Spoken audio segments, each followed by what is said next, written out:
Good evening, everyone. Welcome to this talk organized by the Rainmatter Foundation on tech and conservation. I'll quickly introduce myself. I'm Kailash from the Rainmatter Foundation. We are a non-profit organization that helps organizations, people, and grassroots projects working in the space of conservation, environment, climate change, and livelihoods. We provide financial support and technical support and other kinds of organizational support. Now, livelihoods is interesting because we also strongly believe that, especially when talking about climate change, people, human lives, livelihoods, and societies need to be integrated into any sort of solution that anyone's proposing.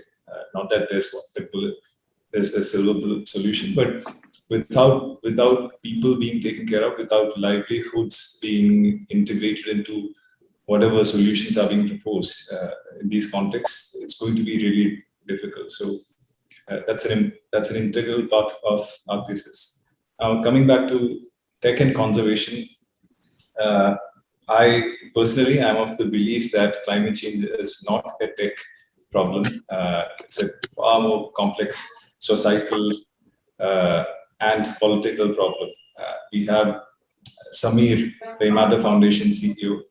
He often says that we have more than enough technologies. It's just a matter of adoption and willingness to implement.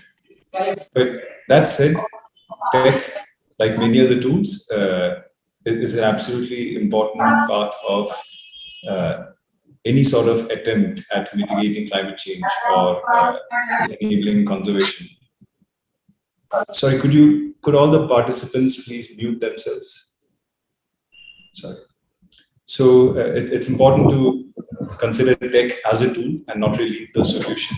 Tech as a means of enabling many different solutions. And the talk of tech in conservation, in climate change, we hear those talks everywhere, but it'd be interesting to see some hands-on examples, some actual live physical examples of how technologies, specifically crafted technologies, are used in many different areas of conservation. So we have three organizations here today: Blue Sky Analytics, Parisar, and Tech for Wildlife, and they'd be walking us through some technology implementations that they've built, and talking to us about how exactly these tech tools they built help in their areas of work. So I won't hold anyone any further, and sorry. Yeah, Shashank and Nandini from Tech for Wildlife will present to us their work. Shashank, Nandini, please. I think I'm unmuted now. All right, thank you, Kailash, and thanks Rainmatter Foundation for having us here. Excited about speaking to all of you today and also about hearing from Blue Sky and Parisar. Again, the topic for today is around technology, and that's something which is quite, again, it's an integral to the work we do. We are called Technology for Wildlife Foundation, and yeah, without wasting further time, I'll just jump into our presentation. So just to give you a brief intro of what you're expecting, I'll speak first about some of our work, and then Nandini will follow. Then we'll hand over to Parisar and Blue Sky after that. So just for a second while I share my screen. Yeah, I hope you can all see that now. Yep. Great. So I'm Shashank Srinivasan. I'm the director at Technology for Wildlife Foundation, and Nandini Mehrotra, who's also going to be on this presentation, is the program manager. So again, we're talking today about demystifying conservation technology. We're at techforwildlife.com, and we're at Tech for Wildlife on Twitter and Instagram, if anyone wants to look us up during or after the talk itself.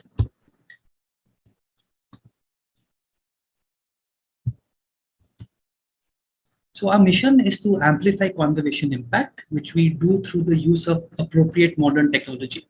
For our work, appropriate is key. We're not technology evangelists. We're quite critical of technology when it's used inappropriately. And the bulk of our work has been around telling people no when they ask us should we use drones, right? We do use UAVs, we do lots of technology work ourselves, but only when we're convinced that it's right for the task at hand, for the conservation outcome we require. When we say we amplify conservation impact, that means that we work primarily with partners to actually provide them with the services, the work they need to actually be able to create the outcomes they need.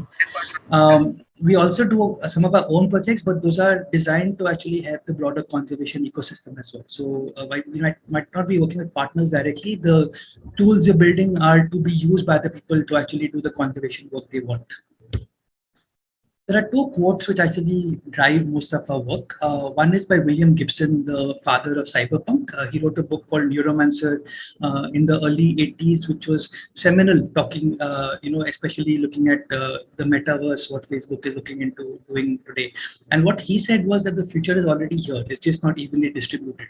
When he said that, again, on his writings as well, they applied primarily to human societies, and the fact that the fruits of technology aren't distributed equitably within any given society. We've taken it a step further to also assume that this means that the fruits of technology aren't being used for non-human beings, as it were. So we believe that the fruits of technology should also be used for the benefit of wildlife and the environment. Another driving quote is by Kentaro Toyama. He used to be with Microsoft Research. He's now an academic in the US. And he said that technology only amplifies underlying human intent and capacity. And that we understand to mean that if someone's intentions are malicious, then technology will help amplify that. And if someone has good intentions, technology amplifies those as well, right? So technology itself is an amplifier. It doesn't necessarily have agency of its own. And that's, again, crucial to understanding that technology is not really a solution to all human problems. It just helps us solve them slightly more effectively and efficiently. So the reason we started our work at Tech for Wildlife, this is just a brief illustration of the fact that looking at people working in the space of conservation, environmental or wildlife, people in development as well, like I understand this applies to those organizations too, is that with the increasing complexity in an organization, the nature of their approach to the technology changes. So for example, for individuals and small organizations, they might not know what is available in terms of technology. A simple example, people are using Hotmail instead of like switching to Gmail, right? Like just the fact that, okay, better email servers are a form of better technology, leads to better management within organizations. As organizations grow, issues like that might fade away, but you get different issues. So like a large organization with multiple teams, they might have different teams who are all working on the same problem without really talking to each other. So the siloization of knowledge. So these are all things which actually affect the use of technology in our space specifically for conservation. And these are the kinds of issues that we were trying to address when we set up Technology for Wildlife Foundation. Our domain expertise lies in geospatial data analysis and robot operations. I'll explain what this means as we go along. Again, this will become clearer in the slides to come as well. So first, about geospatial data. So what is spatial technology? And again, the answer can be simple. It can also be really complex. Some answers start with it's about mapping the Earth's surface, but that's not really true. It could also be the surface of Mars or the Moon. Some answers talk about there being real spaces, and that's also not necessarily true. Anyone who's played video games, who's explored virtual spaces, mapping those is also spatial technology. But in brief, we can have a simplest possible answer. It's the technology that is used to map spaces, right? So any space you can imagine, whether it's a 2D space, a 3D space, the idea of creating a representation of what it looks like, which is not the actual space itself. So we can have a drawing on a piece of paper which represents a complicated mountain range, and that would be a map. You could have a VR representation which you can walk through, which would also be a map. And again, so any technology that is used to map spaces is what we consider to be spatial technology. Now, in our field of conservation, a common question is why spatial technology? Why does it matter for us? And the answer over here, again, for us, took some time for us to get to. But again, conservation practitioners worldwide use spatial technology extensively, and the main reason is that, again, conservation is a land use decision. So deciding how to actually use a particular space is a land use decision. So do you want to actually build a road, or do you want to have a park? Do you want to allow a farm which has cattle on it, or do you want something else on it, right? So all of those kind of things are land use decisions. And again, maps influence land use decisions. So that's very much part of what we are actually looking at as well. This entire country. So you can go to any place where there are no air quality monitors on the ground, and we can give you a quality for that place. And that's where we started from. And while we were building the technology to build that data set, we realized, like, as we all know, that technology is something that can enable a lot and scalable, and it's repeatable. And that's when we figured that we could not just build air quality data sets, but many more data sets. And now we have started to work on greenhouse gas emissions from forest and farm fires, water quality quantification, water surface water quality, water surface water quantification, carbon sequestration, and those sorts of data sets. We are lucky to have a women CEO, incredibly proud of that. And she's been leading us like really well. And we were the first climate tech investment that happened in India. Kailash also was part of that investment, and Matter and Zerodha had a big part in it as well.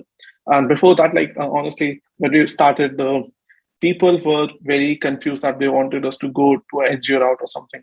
And why do climate? Like they wanted to leave this technology research stuff to IIT Delhi or something like that, researchers and PhDs. And what we have seen in the last few years, so one of my learning is that a lot of good work has been done by researchers all across the globe, but that research has not gone out. It's just research done, paper presented, PhD done, and it's buried. And what we are trying to do is we are trying to productize all that research that's happened already. And that's what our goal is, to build these data sets and to productize that research and connect the research to the business use cases that we find in the market. We all know that we are in the middle of a climate emergency. It's beyond climate change. Now we shouldn't call it global warming. It's global heating. The world is really heating, as many of you might have experienced in India lately. The heat was just through the roof, and our lives have started to getting impacted by that heat and by climate change as such. And it's with climate change, it's not just about heating. It's also about the uncertainty. We want to live in a more predictable world, but we need to have data to predict stuff. And what climate change is doing is it's upending all the calculations and the analysis that we have made in past decades. Just to give you an example, in California, a lot of insurance for new houses has sort of stopped with respect to wildfire risk because they are not sure what's going to happen. And what happened in last season was in 2021, they lost a whole bunch of money because the houses that were not meant to burn according to the risk calculations got inflamed or got engulfed in the wildfires. And those risks need to be calculated and accounted for. And that's something that we provide. And it's gonna become more and more prevalent in each and every sector and industry. In Europe and in US, it has started to already impact investing, or how do you call it? Like this impact investing in which people are investing away from fossil fuels and companies which pollute or do not stick to their ESG goals and are not really friendly to the environment, and putting that money in other companies. And for that they also need data to be able to do this investment. Let me do the next slide. As of before Blue Sky, before Blue Sky, and also not just Blue Sky, there's a whole lot of companies who are in this field and really doing amazing work. The monitoring was really sparse. Like it was all self-reported data. There was no independent authority. So whatever data that was getting picked up by ESG scores and whatever was getting through self-reported PDF files that were published by these large organizations themselves. But now what we are seeing is that we have data sources like satellites available in which we can analyze and process that data. And build that into an insight which is independent of that company. So we can give information about our emission from our power plant without letting them know. It's a completely independent source of data. And we can take action on that. And we have realized that a lot of financial insurance and financial sector companies need this data to be able to make decisions. So if you have a lot of portfolio of investment and you want to see which one are polluting how much or what are they sticking to the emissions that they have promised or whatever, that's something that we need to enable. And we are doing that through satellite data. We call this whole infrastructure scalable infrastructure that we built, like the refinery, just like crude oil was the core of the refinery, oil refinery. How would I say, the paradigm, the oil refinery paradigm, as we all have our data as the new oil, and it really indeed is. And we are the refinery which process this data into useful insight for business and organizations. And satellite are the new oil rigs. And we have come to this very carbon intensive economy, and we need to move away from that. And for that, we need a green change as such. So we need to get rid of all that carbon and sort of, I wouldn't say black economy, because that's a different term with respect to India, but sort of carbon economy. And I would like to emphasize also about the power of open data. Recently, we met Charlie Trimble, one of the pioneers in geospatial industry, and something that he told us was sort of stuck really well, that there's lots of insight and value to be built using open data. Open data by NASA, ISRO, or ECMWF or ESA, that is not being utilized very much. We might have seen a lot of companies, like a lot of VC money, going into launching more and more satellites. But as Kailash was saying earlier, that technology is not exactly the solution. You can't just throw money at that problem and solve it. You have to find solutions, and technology and money is just the enabler to find that solution. And the solution that we are finding is figuring out how to make a business sustainable and bring that change using data that we have, using climate data. Because it's not like that people really want to do damage to the earth. It's rather that's the best path of least resistance. So we want to change that thing. We want to bring this data forward and make them more aware that it's more profitable if you don't do this in the longer term. And the power of open data is immense. We really do not need a lot of proprietary data. For some use cases, the proprietary data is required, but for a lot of use cases, open data can do wonders. And we have been operating with a lot of open data, and it's, to say it out loud, it's sort of underutilized if you talk to people who are working at these organizations in ESA or NASA. And sending satellites up is not exactly a solution, though we should send more. And coming to the tools that we use, FOSS is exactly what we have totally built up. Without FOSS, I don't think we would exist. I don't think many companies would even. And we stand on the shoulders of giant, and like the technology that we use, we are just building on top of it. Like without these technologies underlying, because we have built some of the tools that we didn't found in open source or in proprietary or whatever in the market, we had to build them ourselves. And that's one of that is how to distribute geospatial data. So as Shashank was talking about geospatial data, he very well defined it that geospatial data is really complex, it's really big, but it's all about mapping. And a lot of tools are not really built to handle that sort of data. And that's something that we have to build ourselves, and it's incredibly tough to do that, to how to distribute geospatial data, because it has a spatial component and a temporal component to it, and how to divide that on all of that thing. And it's also all of that is built on top of the things that we have already available in the open source. So like just emphasizing again that without open source, I don't think climate action would be possible, no matter what anyone says. Next thing of what is our sort of vision going forward. We want to live in a world where all these unanswered questions are clear, that how much polluted the lakes are in Bangalore, or how much toxic are they, how much pollution is in them, what is the emission coming out of a certain power plant, or what street will get waterlogged in the upcoming rain season, where are going to be the wildfires going to be present, how much does this carbon sequestration project, forest conservation project sequester. We want to be able to answer those questions, and for that we need data, and we need open source tools, and a lot of machine learning and AI as well. I would like to also one more thing about carbon markets. Not all carbon credits are created equal. This is something that we have learned as we talk to the people in the ecosystem, that as of right now, carbon sequestration is a buzzword and it's going around a lot, and a lot of companies are investing in it.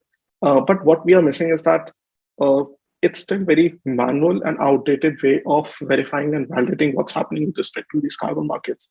And what's happening is that all this verification and validation is being done manually, and which makes this whole transaction to be able to sell your carbon credits to someone a lot more expensive. So we have to reduce the transaction cost, and the way we do it is using technology. With technology, we can reduce and enable smaller and smaller projects to come online, and even enable farmers to be able to sell these carbon credits at a similar rate that other large projects can. And that's something that technology enables us to do. And you might have all experienced that climate change will touch all our lives in coming decades. And you might have got a trailer in India in last 2 months with respect to soaring temperatures and heat just going through the roof. And I honestly don't know how bad it is, but again, from my past, from when I was in India, I can imagine that it must be really bad. And all these risks need to be accounted for. I was just talking to someone in Zomato, and there would be a time that you would not get deliveries from Zomato or Swiggy because the temperatures are too high. Now, these are the things that we need to account for, and these are the things that the questions that we need to ask. And also, like this is a very privileged question that you would not get deliveries, food delivery. But there's crop failure happening in India as we speak right now. It's not too big, but we need to account and we need to see how big it can get, because it's certainly a thing. The other one of the other data set that we have been working on is water quality. As you can see, that's a lake in Chennai, and you can see how it's shrinking. We have already seen a zero water rain in Chennai, and I think, don't want to say it out loud, but I think we will see that in a lot of Indian cities going in future. And we need to be able to predict those, and if we can predict, we should be able to prevent those, maybe, hopefully. And we really need to start thinking in these terms. Otherwise, we are quite doomed. And luckily, the government and the regulatory bodies and the international community has started to recognize these challenges, and a lot of frameworks have started to come up. One of the major being TCFD, and it has started to figure out how to solve these problems and what companies need to report, what needs to be done, and put in a regulatory framework which can enable climate action. I would say it's a bit slow, but it's a really good step in that direction. And but we have to realize, without climate data, not just from Blue Sky, in general climate data and the open source technologies and the open data, none of this would be possible. These TCFD frameworks, all the regulatory frameworks, are hollow without data and something which powers them. And this is why we need a lot many people working in this. Rather, it's not a sector, it's literally our sector, because we need a lot more people in environmental sustainability. And I'll skip that one. And just ending, we are proud sponsors are Phos4G. That's going to be held in Florence later this year in August, and maybe I can catch some of you there. And our team has a couple of talks there, so feel free to hop by and let us know if you're there. That's all. Thank you, Kshitij. So can I show it to you? Yeah, thank you. So just to summarize what you said, Blue Sky Analytics is a raw data provider, like a building block infrastructure provider, and you you collect and collate various kinds of environmental data that other organizations working on various areas can use for their research studies and in their own technology, right? Sure, yeah, thanks. We can go back to Shashank now. Shashank, if you're here, please present. I'm back, Kailash. Thank you. Yes. Okay, so I will not start all the way at the beginning again. I will. I'm going to start from this point, all right, about what is spatial technology. I'm going to go on from there after. So essentially, as I said, it's about technology that is used to map spaces, and that's what we consider to be spatial technology. Any kind of space, could be real world, could be virtual, could be 3D, could be 2D. So yeah, we do all kinds of things, and spatial technology is quite a vast area once you actually start working in this space. So why spatial technology? Again, it's about conservation being a land use decision. And again, this is the point at which I was so brutally interrupted earlier. But yes, what I was saying then was that maps influence land use decisions. So again, based from military movements in the medieval era all the way through to today, anything to do with moving around in space, people look at maps. They make decisions about how to use different places based on what a map says and what the world actually looks like. And that's, again, they influence decisions. And again, since conservation at its heart is about deciding to use land in a particular way, we are focused on using spatial technology for our work. So I'm going to go straight into a set of maps. Again, I'm glad that Kshitij spoke about blue sky and carbon, because again, some of the work we do, it connects at different places. So over here, we've got two different images of the same area. So again, I think I didn't mention earlier that Technology for Wildlife Foundation is based in Goa. So we are actually based in Panjim, which is the capital of Goa itself. And on the map on the right, which shows extent mangrove cover, the peninsula, which looks a bit like an elephant, if you look at it just right, is Panjim itself. All the green on that particular map depicts mangroves as of 2021. Again, the bright green patch in the middle is the Salim Ali Bird Sanctuary, which is on Churao Island. Similarly, on the map on the, again, on the other side, the ND, which says NDVI on the bottom left, that's a map from a satellite image from 1973 depicting similar data. So it's depicting vegetation cover over parts of the same area. So again, you can see Churao and the bird sanctuary there as well. Now, interesting fact is that the bird sanctuary didn't really exist at that point of time. It used to be farmland, and only after there was some saline water incursion and mangroves started growing did it get notified as a bird sanctuary. So again, it always had some mangroves, but it did not have as much as dense a mangrove cover as it does today.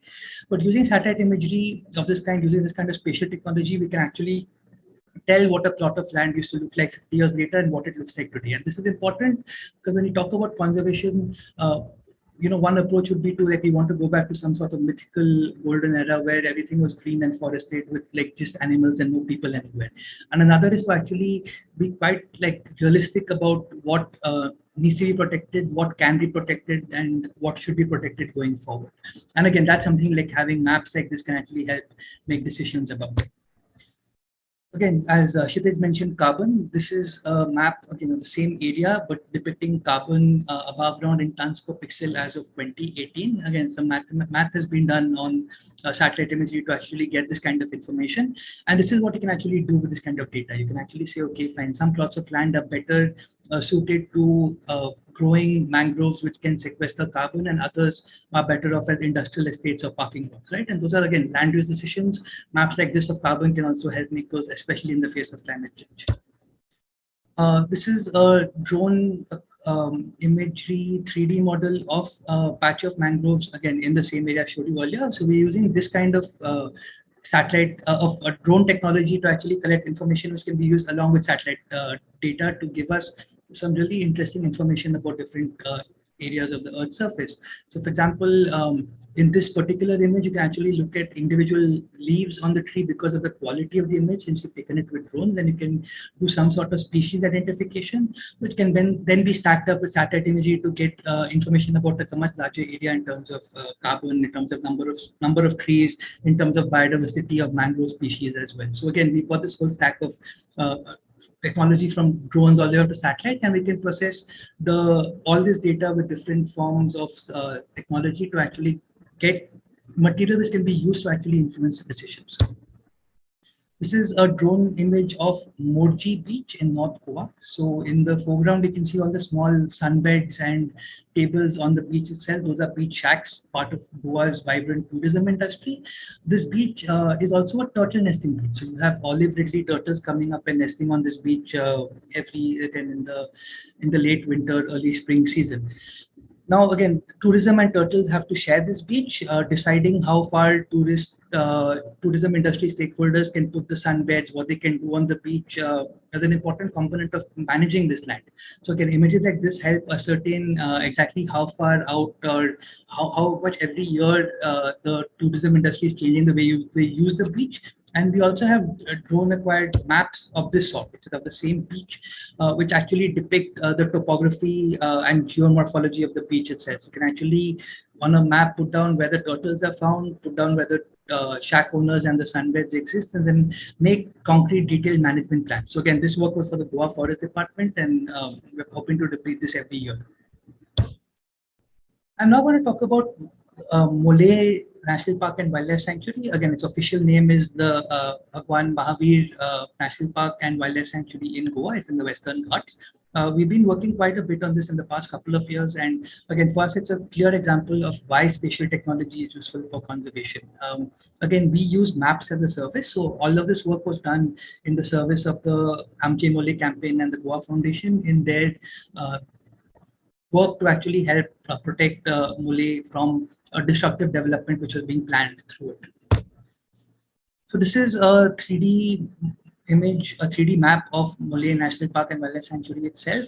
This is from planet data, which is a very high resolution satellite imagery of the Earth's surface. Mole itself is in the Western Ghats. It's on the border of Karnataka, Goa, and Maharashtra, and it was being threatened primarily by these three projects which were being planned through it. So there's a transmission line, a highway, and a railway line.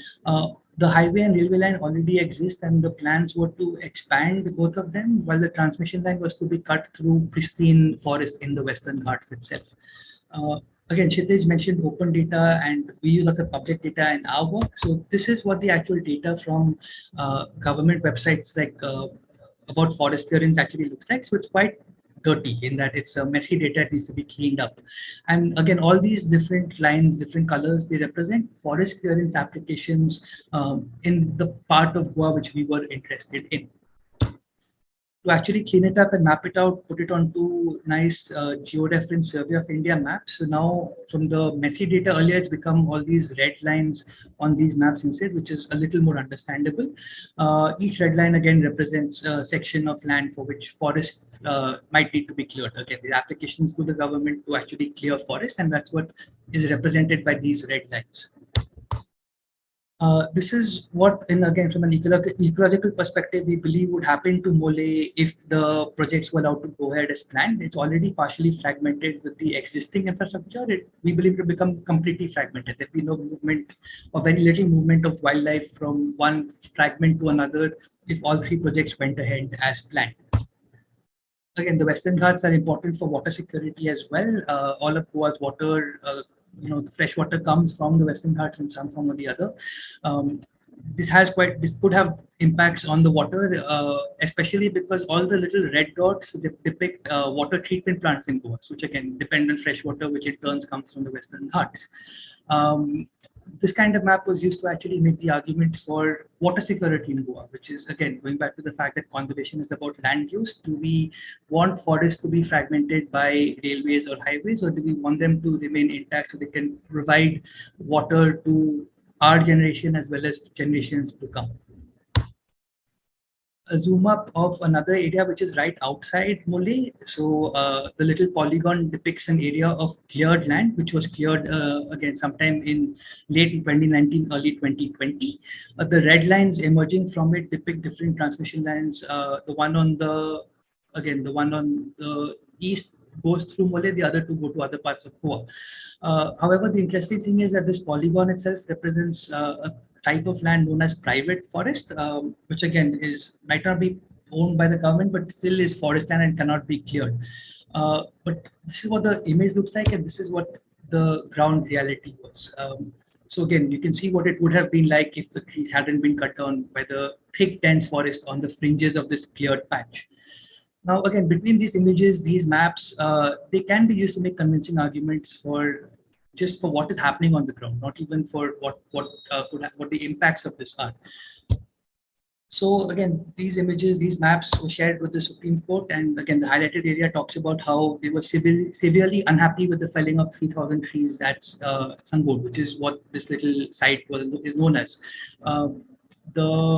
This kind of stuff plays into future decisions as well. The fact that the felling of these 3,000 trees was illegal is important to actually acknowledge and to take into account when making any future arguments about the legality of projects like this. Again, so the Central Empowered Committee, which reports and makes recommendations to the Supreme Court, came in and actually gave an assessment and recommendations on these three projects. So in early 2021, they recommended that the transmission line and the railway line both be rejected, while the highway be altered or modified. So this is again a map we'd made at that time to actually, we'd updated a map we had of the projects itself to actually communicate what the CC had recommended going forward. As of again last week, we've both the railway and the transmission line have been rejected by the Supreme Court. They've gone back to ground zero. They need to start again with all the clearance application processes. With the highway, we're still waiting. We should be hearing sometime towards the end of June, maybe in July as well, from the Supreme Court about what their decision is about the expansion of the highway cutting through Mole itself.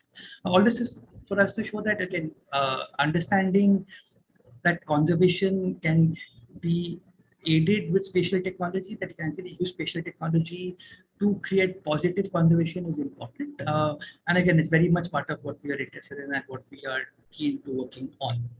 We'll take questions about this at the end, but for now, I'm going to hand over to my colleague Nandini. She's going to talk about some slightly different work involving the use of drones to study freshwater species. Nandini, yes. Thank you, Shashank. So as Shashank mentioned, I'll be talking through one of our projects as a case study, and a lot of what Shashank spoke about was looking at satellite data. So this is a little more of an example of how we decide whether UAVs are an appropriate technology for a certain project.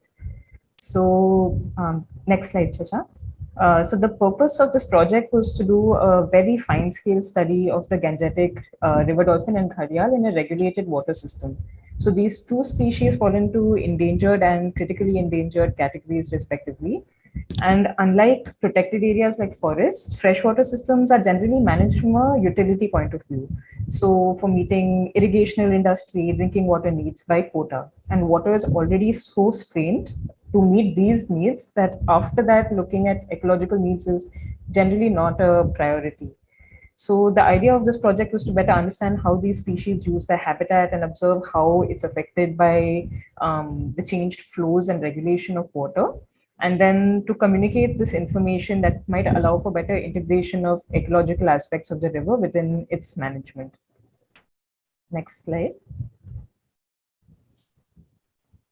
So why did we feel that this was an appropriate project for intervention? When we look at whether the tech we have, we basically look at whether the tech we have can be effective in either capturing information that couldn't be captured in other ways before, or whether we can make this process more efficient or effective in some ways. So to begin with river dolphins, they're extremely difficult to study. So unlike their marine counterparts, they generally surface for brief moments and then go underwater again, which makes it really difficult to capture them using handheld cameras. So if you can see at the center of the screen, there's that small blob. So generally what you see from when you're on a boat or even at the riverbank is that small like appearance for less than a second generally, and that's it. And using cameras underwater is not really possible either, because the Indo-Gangetic basin is quite silty, so it makes it not possible to do visual recording underwater. So this is where we bring UAVs in. Next slide. So using them allows us to study these species in a way that wasn't done before. So we'll just show you a quick video of a surfacing dolphin. So just watch out to see if you can catch it there. Yeah, just that brief one thing in the middle. So that's, of course, a tiny clip of a very zoomed in portion of some 120 GB of data that we've collected of this whole habitat. And through videos such as this, we're able to document their behavior, their use of habitat, their feeding, and even some social interactions that can help us understand these species better and use this information for their conservation. The photograph that we have on the screen right now, if you look carefully, is actually two dolphins. So in the front, you have a dolphin, and behind it, like a mother, and behind it is its calf. And it's brought it near the bank, which is a shallower part of the river. So this sort of behavior has actually been observed before, but generally there's a lack of evidence of this, which often makes such observations anecdotal and difficult to then make cases for conservation management policy. So being able to document this process is really valuable. And we are also actually able to use images such as this to estimate broad sizes of the dolphins, of the individuals that we might find in this area. Next slide. The other species we were looking at were gharials, or freshwater crocodiles. So gharials are actually visible through visual observation from land and boats. This is a picture taken from land using a DSLR camera. What we can do using UAVs is to cover larger areas in a much shorter span of time, and actually even cause lesser disturbance than we would through boat-based surveys. So this makes the process more effective. Another thing that is useful in this case is being able to, again, to estimate sizes of the gharials using UAV imagery, and that also gives us an idea of their ages. Gharials are actually also a good example elaborating on the appropriateness of how we use the tech. Once we've already decided that yes, this is a good project to use this for, like how do you actually go about making sure that it's used in a manner that's sensitive to all the conditions. So of course, there's a lot of prep beforehand. Shashank, could you go to the next? Even then, when you get to the field there, you still have to, like I said, be sensitive and adapt to a lot of local conditions. So this is especially true in cases such as this, where studies of this sort of using UAVs to study gharials are not common. So there's a lot that you have to develop on the ground. So as one example, only while we were there, could we actually see how the interplay of the sun angle at the time we were flying, the direction we were flying, and the clay on the bodies of the gharials was all interacting. So that was completely changing how it was being captured in the imagery. So while we were there, we had to, what we see on the screen right now is basking gharials on a sandbar. But the process that we had to go through was to adapt our survey designs based on these environmental conditions and consultations with the species experts, and then try out these different settings and calibrate, so that until we found that optimal design, so that we had as effective a possible of data collection, but without causing any disturbance to the species, that all of this is being done to protect. So such imagery just allows us to better understand the species themselves and their use of habitat. And this data will then help us understand how regulation of water is impacting these species. So with our collaborators, we intend to use this information to work with relevant government departments and communicate this in a way that allows for the management of the river itself to better account for ecological needs. Thank you.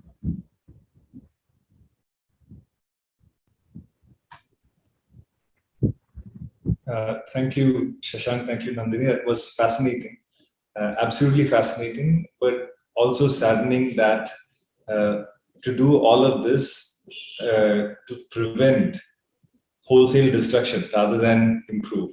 So the amount of energy and time and effort that goes into this, absolutely fascinating. Thank you. We have Tejasvini from Blue Sky and Shweta from Parisar next. Thanks, Kailash. And thanks, Shashank and Nandini. That was a really interesting presentation. Would love to connect after this call as well. So just before I hand over to Shweta, I'm going to provide like a minute of context. So as Kshitij mentioned, we started our kind of journey of tech for climate change with air pollution and trying to solve the data problem that existed in that space. We like at the time we started, there were around like 150 sensors across the country. Now there are 300, but it's still a huge gap. There's like one sensor for 13,000 square kilometer of area approximately. You have complete states that do not have even one sensor. And that's where we got in satellite data to kind of bridge that gap. Once we had kind of success with our data set and our satellite derived data set was complete, we were able to provide data at a 1 kilometer square resolution for the entire country. So it was like 300 to 3 million data points kind of jump. And we really wanted to work and have a pilot of sorts in with an organization in a specific geography. And that's how our engagement with Parisar came into being.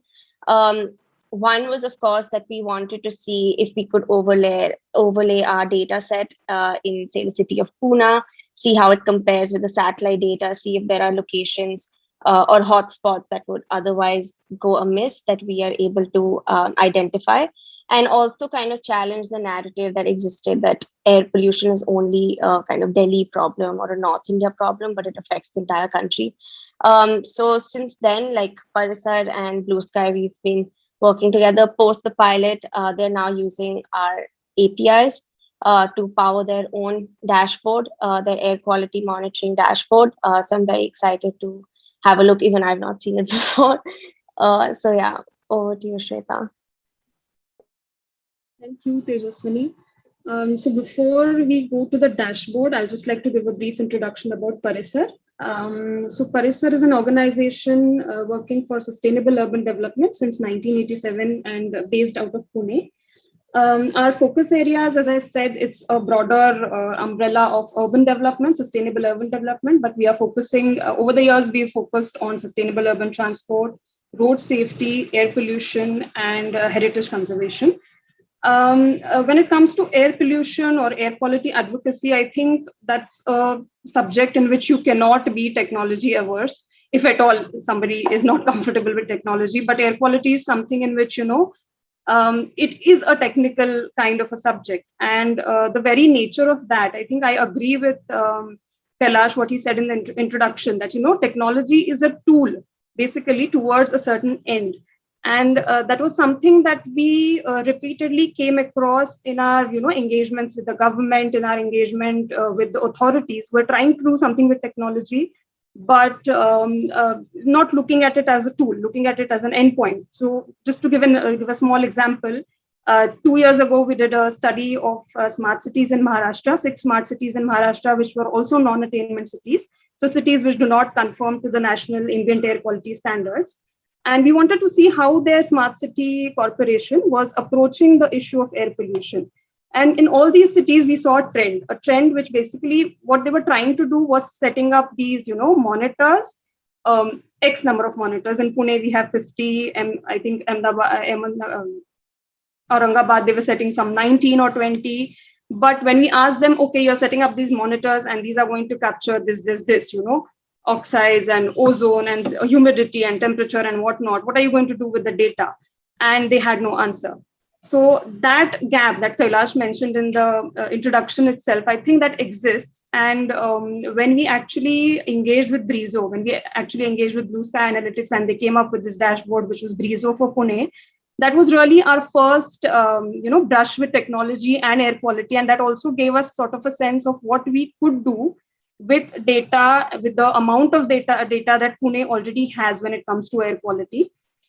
That being said, air quality, as I mentioned, it's a complex issue. It's a technical issue. There are many facets to it.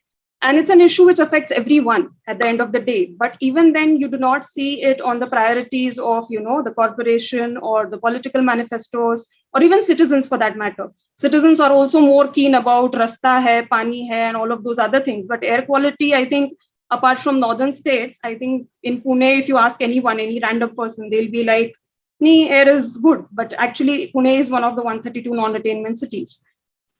So that is the brief background of, what we are working on, and, why we are always trying to find out more ways of engaging with people on this issue. And this dashboard that we collaborated with Blue Sky Analytics on, this Brizo dashboard, that actually gave us a sense of, what could be done if all the data that Pune has about air pollution can be brought onto one platform, and it can be simplified, it can be made visually interesting. What are the possibilities with it? So that's how this dashboard came into being. It has been a meticulous process because we are doing this for the first time. So even we had to ask questions like, okay, why are we doing this? What is our audience? Who are our users? What do they want? What do we want them to do with the data? All those things which, we found that the authorities or the government was missing doing, those steps which are necessary when you're engaging with technology.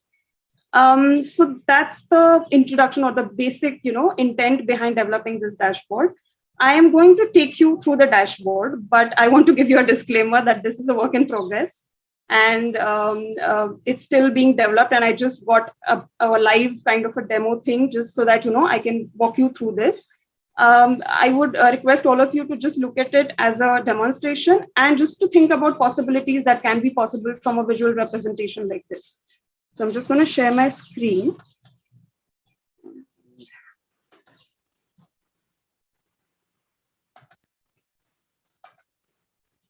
Yeah. So this is what the dashboard looks like as of now. What you're seeing, just a second. Yeah. Shweta, apologies for intruding. I don't think we are able to see your screen. I think she left the call by mistake.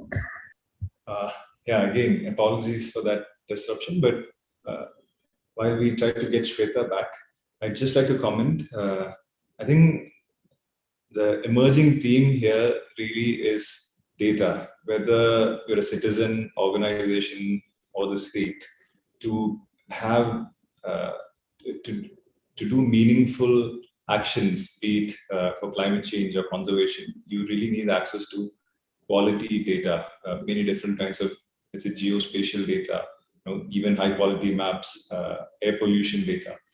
And it seems like obtaining and collating this data in itself is a massive effort. So Kshitij was talking about how they spend huge amounts of time and effort collating data and shaping it, making it usable for others. That's their entire enterprise. We had Shashank explaining how they take low quality maps and put in a lot of work and effort and shape it into better quality maps. And then they use these maps for intervention. So it really looks like, or at least my naive observation is that huge amounts of time and effort are being expended. Uphill battles are being fought just to access meaningful data, and actions really come after that. So maybe there has to be, don't really have any solutions, these are just random thoughts. Maybe there has to be maybe there have to be systems that produce high quality open data. It could be, agencies with this data, could be government agencies, could be private agencies. It just seems like if there is high quality open data, a lot of people will save a lot of time and effort that is wasted fiddling with data, and they'd just be able to get to actionables. Shashank, Kshitij, what do you guys think? Is that right? Yes, I think as Shashank very well knows, and I think open data is actually a really big part of it, and it's also not just with respect to open data that these large government organizations like NASA and ESA have to open source these data sets, but I think it's also a crucial responsibility for companies like us to give it back to the community and open source. And I was just reading, Marisha just forwarded me a question, and I'd like to emphasize that whatever data that we are building at Blue Sky, we sell these data sets to large organizations, but we would love to help Shashank or anyone in the community, and would love to sell you all this data and help you at a much discounted rate, because we want to really, our aim is to see the change and not just make money. Money is for sustaining the business, but the goal is to change the system, sort of thing. So we'd love to collaborate with Shashank and see how, just like really amazing presentation by Shashank and Nandini. So we'd love to collaborate on that. And I think uh, actually that's also a really big inspiration from Kailash, because I think Zerodha is the only company I know which is sort of contributing back to the open source. Like I was, I don't know, I don't remember the name, but I was going through this proxy server software. I don't remember the HA proxy or something, and I saw there was like a like thanks note by the maintainer for Kailash for contributing these some motherboards or something like that. And I think that's really important and inspirational that we as private companies also have a responsibility to give it back to the community. Thanks, Kshitij. Yeah. Shashank, Nandini. Thank you. I'll talk about this component of it as well, because the kind of work again Kshitij has been again Blue Sky has been doing is also fascinating for us, right? Looking at really large scale, large data sets. It's really interesting work, and again very happy to take forward any collaborations in this space. For us, again working with the small organizations, we do one thing is clear that. Again, like 90% of the work is about cleaning up data. It's only 10, actually making the maps or doing any of the data work is only 10% of it. But that's only to get to the actual output itself. To get to the outcomes, it needs people who are just like working at the surface, at the rock face, as it were, really just hacking away at the problem, trying to get meetings with government officials and policymakers and decision makers, and actually trying to sway the opinions of large groups of people to align with what they intend. And again, the maps and the data are only from a small part of that. So yes, I do agree that actually having more open data, more data available will really help with this. That just expands the pool of people who can actually do this kind of work. As an example, when I started working with the remote sensing data, I just finished like my undergraduate degree. This is back in 2008 or 9, and the US had just made Landsat data free to use for everybody. It was again expensive, and it was only available to researchers, I think, in the US at that point of time. And right when I finished and I started working with like open source GIS software, that this massive pool of data became available as well to actually interact with. And that really changed again my personal life, my career as well, because it then became possible to actually be a remote sensing specialist without having to be affiliated to a large institution of some sort. I could just, again, I was an independent cartographer for a couple of years, and it was only possible because I had access to both the software as well as the data required to do the kind of work I wanted. Even today, OpenStreetMap plays a big part in the work we do. Some of the work we're doing, again, the clearance data is because there's clearance data available on government website. It needs lots of cleaning, but it is available, and all we need for it is the technical skills. We don't actually have to jump through too many barriers to access the data itself, and that has made the work a lot easier. But yes, for our perspective, the data and the maps are one component, and then we can use it and do what's required so that people who have skills in other areas can use our work to do their work more effectively.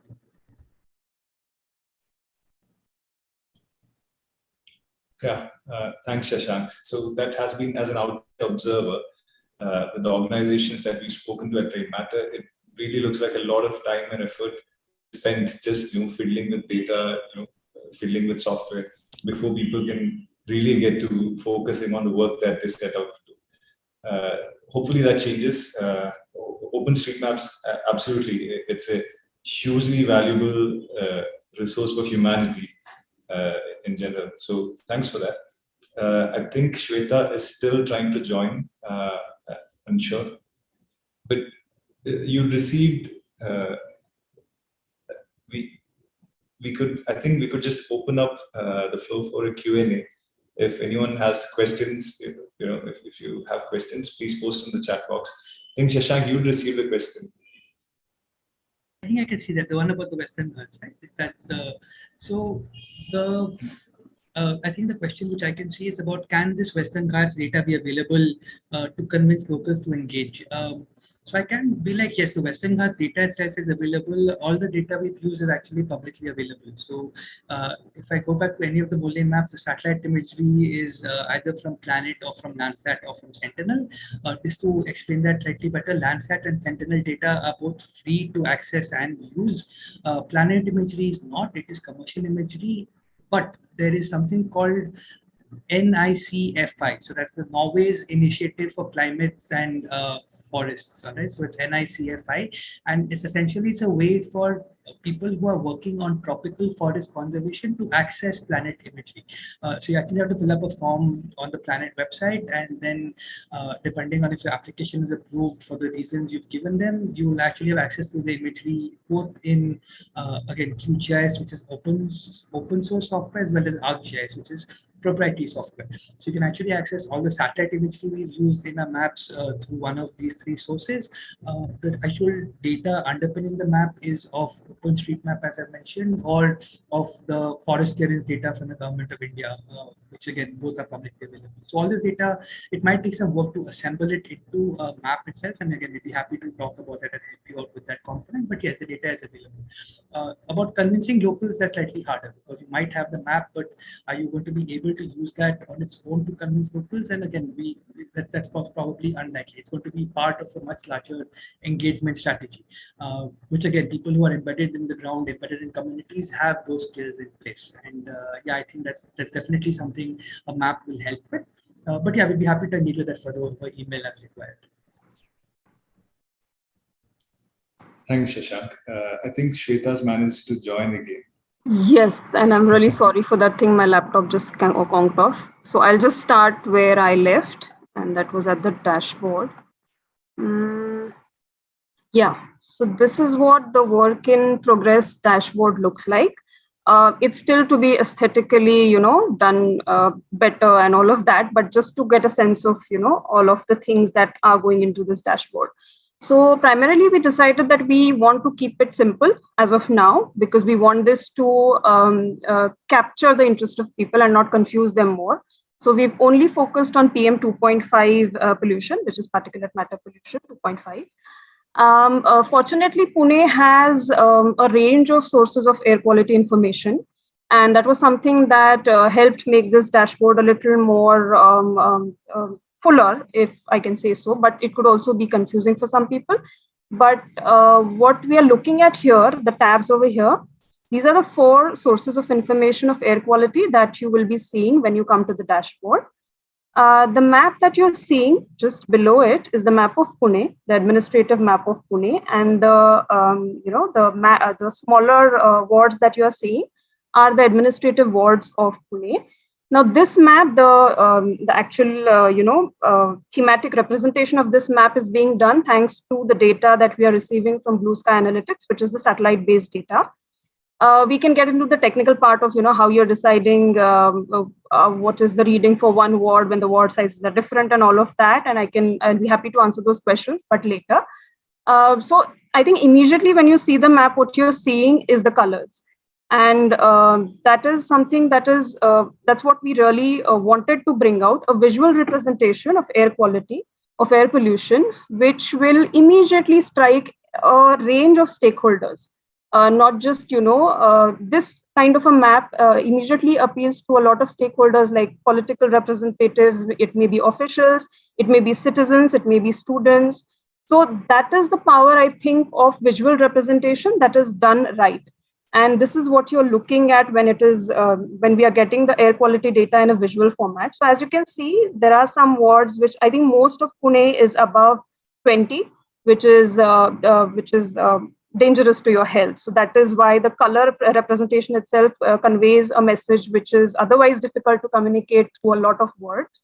So that's one thing. Here you can see that this ward in particular is really dark, and it's a very crowded area of the city. It's the area of the city where people go for recreation. It has a lot of colleges.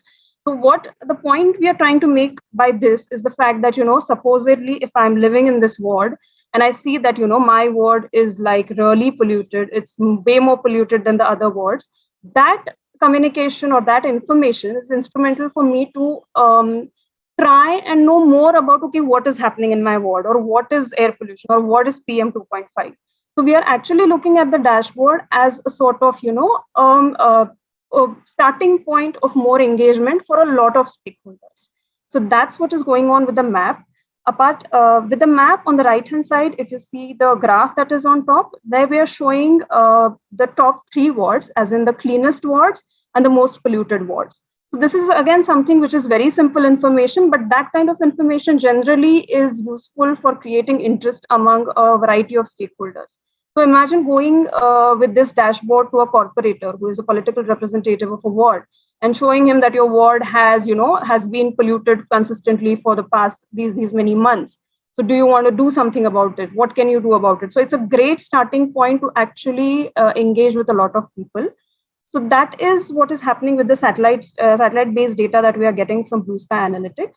The second tab is the smart city data. Now the smart city has basically 50 low-cost monitors, these many monitors across the city. The same is happening with the smart city monitors. We are seeing the top 3 monitors here, the cleanest, the monitors which are showing the cleanest air, and the monitors which are showing the worst, most toxic air. That's again the rating that's happening. The same is happening with SAFAR data. SAFAR is basically Indian Institute of Tropical Meteorology, and there are that has around total of 11 monitors, but in Pune there are 6. So again, that data, when you hover on it, you're going to see what is the PM 2.5 reading. For this Hadapsar monitor is 31.8, for here it is 30.6, and this is just the basic meta information of it. And the same is happening with the MPCB monitors, which are also going to be displayed on the map, which are 3. And again, the data from that can also be seen when you just hover on it. The same kind of a thing is happening on this map over here. So these are the 4 basic sources of information of air quality that will be displayed on this monitor. You can go a level deeper, say if you go for satellite-based data, which is the ward level data. And I can actually select a ward. And then what I see is the ward itself. So this is the ward that I'm looking at, Irandwana Happy Colony. And then we decided to show them a little bit of information which is related to the ward itself. And that also correlates to this date range, which we can then put and find out, say, pichle ek mahine mein, what has been the pollution. So how many days were there pollution which exceeded 20 or 30, which is basically more than the permissible standards for PM 2.5. That's 148. Number of days when the pollution was higher out of, this is not the highest pollution, this is the rank of the ward when it comes to the total number of wards. So this particular ward fared as the 21st polluted ward among 41 wards. And another interesting information is how many days of data was missing. So this information basically allows any viewer to get a hang of the ranking, as well as how many days are we being exposed to toxic levels of air pollution. The graph that you see over here below that is basically a graph of the same time last year. So this graph ideally will show you what the pollution levels have been for these months last year as well. So you can also do a comparative analysis, but right now this is not really showing you the best picture because the historical data is yet to be entered. So as I said, this is a demo version and a lot of work needs to go into it, but this is how it looks as just a sneak peek. The same can be done with the Smart City tab. You can select the monitor. I can select a monitor and then get the same level of information. So there were like 264. This is the whole year range that has been given over here. And for 264 days out of 365, the data was missing. This is because the data has been accumulating only over the past 2 months. So as you can see, as data will start accumulating more and more, the historic data itself will get more strengthened and the dashboard itself will become more fuller. So this is what the dashboard looks like. In terms of, engagement that we are planning to do with this. Now, right now, it has not been released. Right now, it's still in its testing stages and we need to rigorously test it. But when we actually decided to make the dashboard, I think our main focal points were people who will not typically look at, a 50-page report on air quality and then try and understand the issue. This is for people who want a quick snap of what air pollution is, what it means to their particular ward, particular locality, particular city. And this is something to start the conversation with. So we are hoping to take this dashboard when it's like in a better, more developed stage to corporators who are the political representatives. And ideally, we are looking at, such a dashboard can also be used to create monthly reports, is month ka kya performance tha aapke ward ka, how many days were above the permissible standards, how many days were good air days, all that kind of a stuff. And a short report goes that can go to citizens groups, because citizens groups in Pune are also very active. And this kind of an information can really strengthen their advocacy as well. We are also planning to engage with corporators. While developing the dashboard, we also realized that this kind of a setting or this kind of output or communication has a lot of potential also in terms of engaging with school children, because they would obviously like to play with what is happening, different areas of the city, different monitors, and just to get a sense of what is air quality. And because you cannot see it directly or because its impacts are very so to say long term, this brings out something which is right there in front of your eyes, which is quantifiable and which is scientific. So with that, I think I'll end my presentation. I'm really sorry for the disturbance in between, and I'll be happy to answer any questions if there are. Thank you. Thank you, Shweta. That was very nice, and I absolutely agree with you. We don't really need 50-page reports for most people to consume, for citizens especially. There should be tools that are as simple and accessible as, let's say, Wikipedia or something like Google Maps or OpenStreetMaps. And we've overrun our scheduled session by 10 minutes due to the unfortunate juvenile disruptions. But I'd quickly like to highlight a personal lesson, personal takeaway I've had from this session. So in the beginning, I said that climate change isn't a technology problem, and all of us here touched upon the same thing. Looks like we're all on the same page. But from all the technology projects and approaches that we've seen so far in the session, I think there are two things there's one thing that emerges, one distinct thing, that there are two kinds of, when it comes to conservation, the environment, climate change, etc., there are two distinct classes of technology. One would be technological solutions themselves, which are of questionable efficacy. For instance, do we figure out how to make carbon-sucking machines, or do we reduce emissions by changing the status quo? So that is where techno-solutionism is dubious and has problems. But the kind of technologies that we've looked at so far, these are fascinating tools and technologies that bring to the front a lot of hidden things that we never even understand otherwise. So that the air pollution map immediately lets an average citizen understand what's going on around them. And geospatial data, drone footages, these are all essential, absolutely essential technologies that are required for us to further our understanding, to even decide whether a technical fix for an environment problem has to be built or not. So two distinct classes of technologies, and the former one absolutely essential, I would say, the kind of technologies that we've just seen in the presentation. So yeah, that was great. Thank you. And to all the participants, if there are any parting thoughts or questions, please post.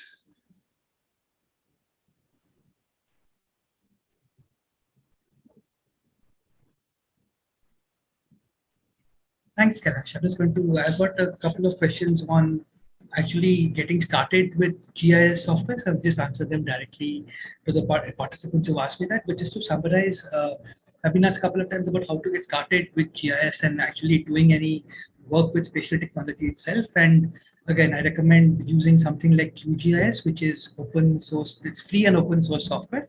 So available for Linux, Mac, and Windows platforms. And that's, again, great software to get started with. Lots of support online in the form of documentation, as well as Stack Overflow questions, as well as YouTube videos on how to do particular tasks. I recommend picking an area which is again something you're familiar with, the neighborhood you grew up in, the neighborhood you currently live in, for example, and exporting OpenStreetMap data of that area, importing that data into QGIS and actually playing with it there. And again, then after that, getting familiar with that to actually get some free satellite imagery of the same area and to just build a map. It doesn't have to be a map about conservation or anything. It could just be psychogeographical exploration of your childhood in an area, for example. And that's just what it takes to actually get started with mapping itself. And once those basic skills are learned, then actually building on them to do more complicated things with more of the impact which you want to achieve is actually possible after it. But yeah, that's just to answer a couple of the questions. And again, from my side, thank you so much for this talk, Kailash, Marisha, the rest of the Rain Matter team. It was lovely to speak to people and to actually hear from Blue Sky and from Parisar as well. And I look forward to interacting with them further in the future. Yeah, thank you.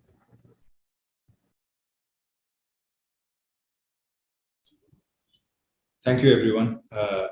On our website, rainmatter.org, there is a forum. So if there are further questions or comments, or if you'd like a discussion, please start a thread there. Just sign up with, and start a thread.